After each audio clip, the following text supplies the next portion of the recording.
Hi everyone, welcome to day 8 in our Halloween Book Nook countdown. Today I've been doing some drawing and design elements. These are for the external walls. You'll notice it's my usual silhouette pictures which are quite effective.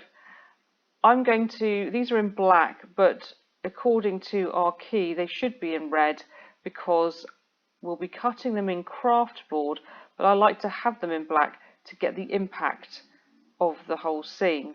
So they'll come in the 12th scale size, and we're going to put these side decor panels and the top embossed handle SVGs in the Halloween freebie page on the website. So I'll put a link to that below, but I'm sure you already know your way there by now.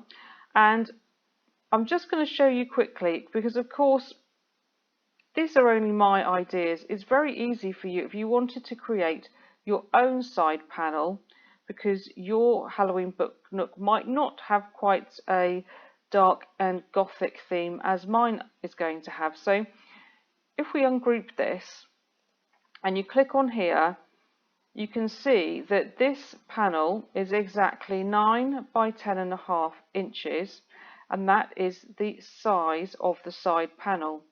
So when we've actually built the Book Nook, you might find if you've glued the ceiling on and the depth of the base, this side panel might need to be taller, or if you've glued or put a hinged front on, sorry, not the glued front which is inset, or a hinged back, you might need to widen this panel slightly to also cover any other layers. So always measure your Book Nook once you've finished it, and you can easily just tweak the size of the outside of this panel. It really won't change the effect or stretch the inside too much. But all you would need to do to create your own version is to open a shape and then unlock it and make a note of these dimensions, 9 by 10.5, and then simply change this one to the same. And then if you copy and duplicate that, hang on, let's put that over there. And then you could easily see the rough size of the internal frame, and you can make this bigger or smaller if you wanted to, or narrower. Just need to unlock that slightly.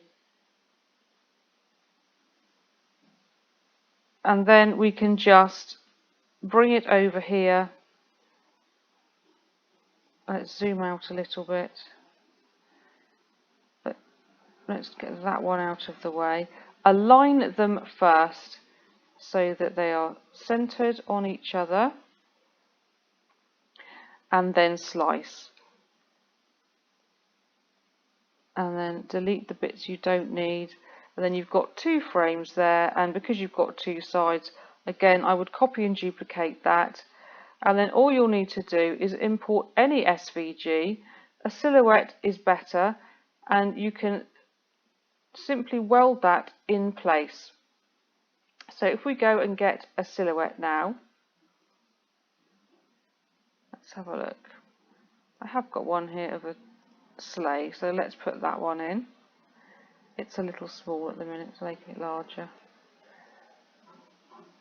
And we could simply take that, select the outer frame and weld them. And then you could change it. It has got some contours in that one because that was actually a debossing sleigh. But if we just change that all to black, that's as simple as it gets. So those are the side wall panels. I'll now import the handle and just talk you through the various debossing and foiling options for that.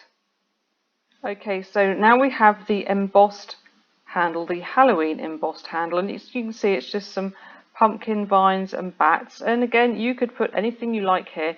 This is designed to be almost like a leather strap. On the lid of the Book Nook if you wanted to do the lift off lid version, and I'll show you how I attach that tomorrow.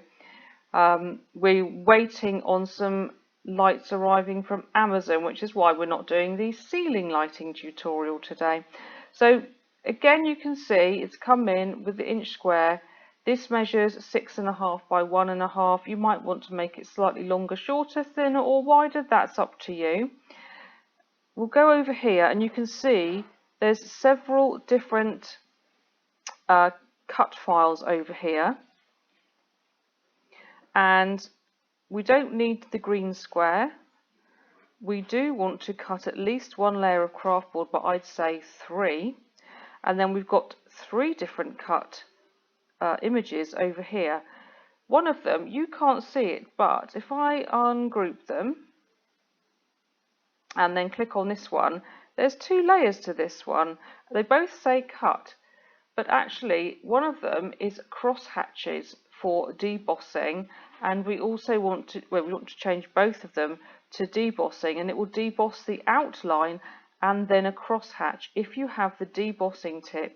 You could also change this to foil if you wanted a fine tipped foil or medium. And then obviously the thicker you get, the slightly less definition you'd get. So that's up to you. You might want to experiment with that.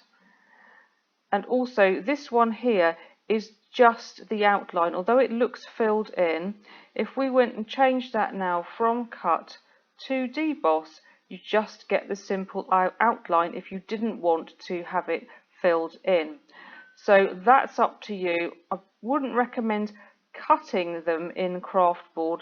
There's such fine detail here, you'd probably lose a lot of it. So all you need to do is make sure that you've changed them to deboss, and then, for example, if you wanted to do the debossing outline and hatch fill, you could take that and put it up on there, and then if we move that one out of the way slightly, select all of them, align and center, and then make sure to attach, and then this will place the debossing onto the strap. So then when we click make it, oh, I forgot to